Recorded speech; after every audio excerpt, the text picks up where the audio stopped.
she said to me, "Are you happy with the sex? Are you happy with the sex?"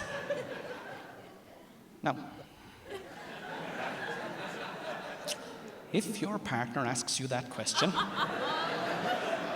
the answer must be, yeah, it's fucking great, love. Yeah, I love it. Yeah, every 8 weeks is loads, actually, do you know? Do you have to pull my hair so much?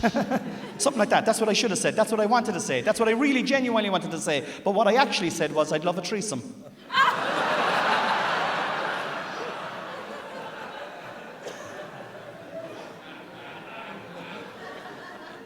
I'd love a threesome. I don't know why I said that. I swear to this day, I don't know why I said that. It was an accident. I didn't mean it. But then she said to me, I know. I said, how the fuck do you know? How do you know? And she said, because I was on your laptop this morning.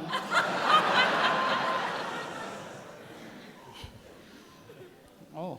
Right. And I was thinking about what to say, you know, and then she said, I've one organised for us. I can sense the shock now going through you. I was like, what? What do you mean you've one organised for us? She goes, look, I know you've been through hell the last couple of years, you know. I know it's been tough for you. You had to park your career, you're minding the kids, and this is something you want to do. And look, we're with each other, you know, the best part of a decade now.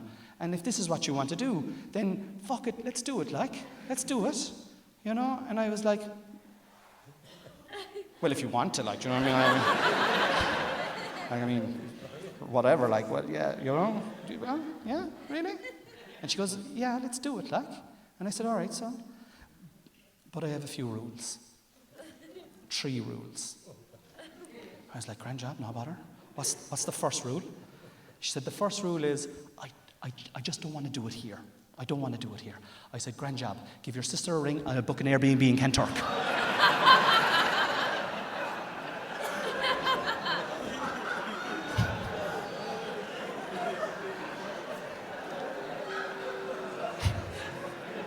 Her sister's here as well tonight.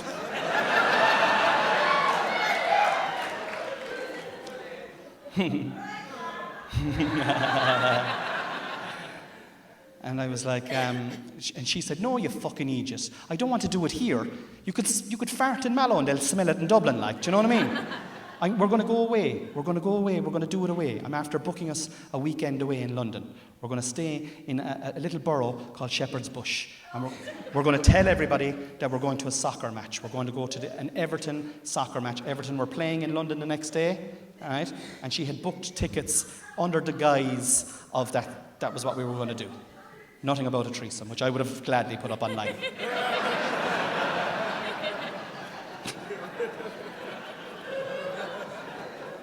I said, look, no bother, that's fine. I said, what's the second rule? And she said, look, the second rule is I don't actually want to be in the threesome. I was like, what? I said, that's a fucking twosome, love. I've had 7 or 8 of them, you know.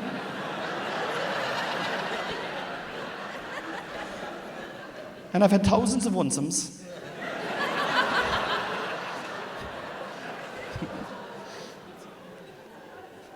She goes, no, you fucking idiot. She goes, I don't want to be in it, but I'm after organising it for you.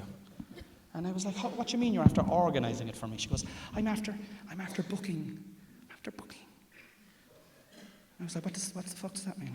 I'm after booking 2 ladies of the night. I was like, what? Two ladies of the what? She goes, I'm after getting 2 prostitutes. I was like, what? She goes, don't worry, they're high-class prostitutes. I was like, we can't afford that. She goes, I'm after getting a great deal on them. I was like, what do you mean you're after getting a great deal on them? What kind of a deal did you get? She said, I asked them how much they were. They said they were €1,000 an hour. I said, my Connie will only need 3 minutes maximum.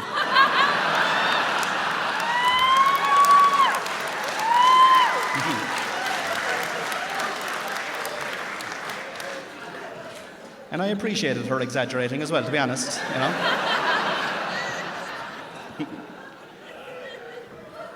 I was like, all right, okay.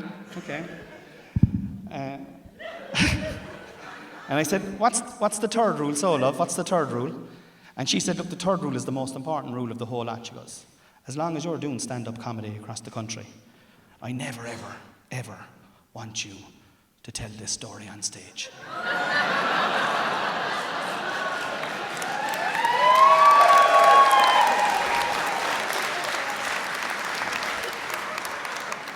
And I never will, Not my style. So that's what the 2 suitcases were packed for, lads. That's what they were packed for. And the next morning, we were off to fucking London, right, to go and see a football match, all right? And I never forget, we got up to the airport, Stansted, into Sunderland, down to Birmingham.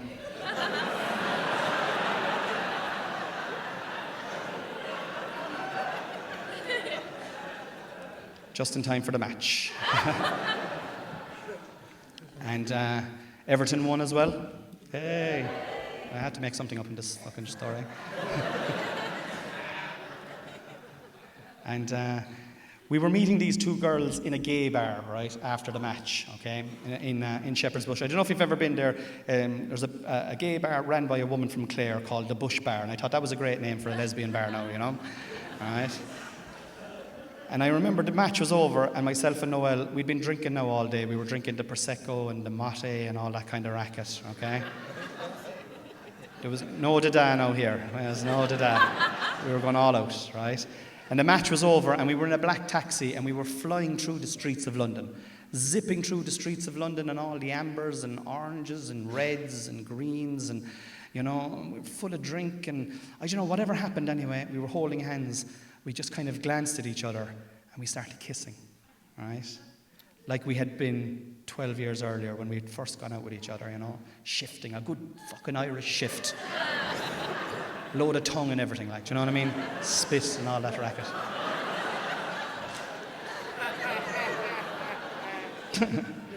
Locked, we were locked. And I don't know what happened, something came over me and I was like, fucking hell, I just felt full of life and full of just vitality, and I was like, fucking life is for living, Life is for living. And you have to do shit, you have to get up and go and do shit and make stuff happen, And I remember the taxi came into Shepherd's Bush, right? And I saw the pub, and if you're ever there, you'll see it. A big, massive green door, big, huge green door, and a taxi outside it pulled off, leaving a space for our taxi to pull in. And I was like, God wants this threesome to happen. And our taxi pulled in, right, into that space outside the door, and I took out my wallet, and I tapped to pay, and I stepped out of the car. And I turned to take my wife's hand, but as I turned, I caught her eye, just like I'm catching your eye there now, all right? And I saw, in a tiny amount of time, she didn't want this threesome to happen at all. I could see pain. She was only doing it for me, and me alone. And if she could get out of this situation right now, she would. I saw all that now in half a second.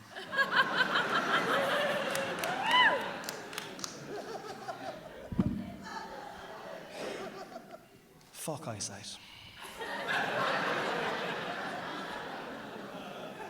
I couldn't believe it. We were so, literally, I could almost touch the door, I could almost touch the door. And I remember looking at the door, and then I remember looking back at Noel.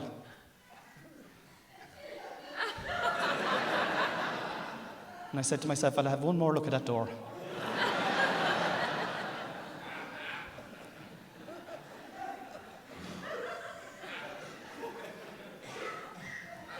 And then I turned around to look at Noel again.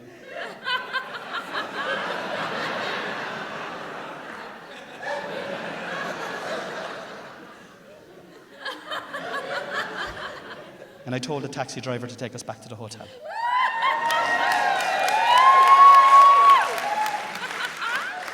And then Noel said, "Get in there and ride them 2 whores now!"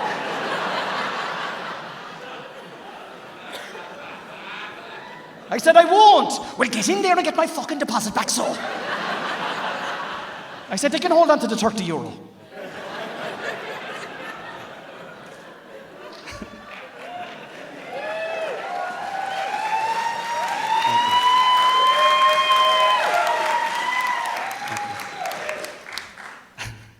And she was sitting beside me and she was all confused. Right? She was like, "Ah."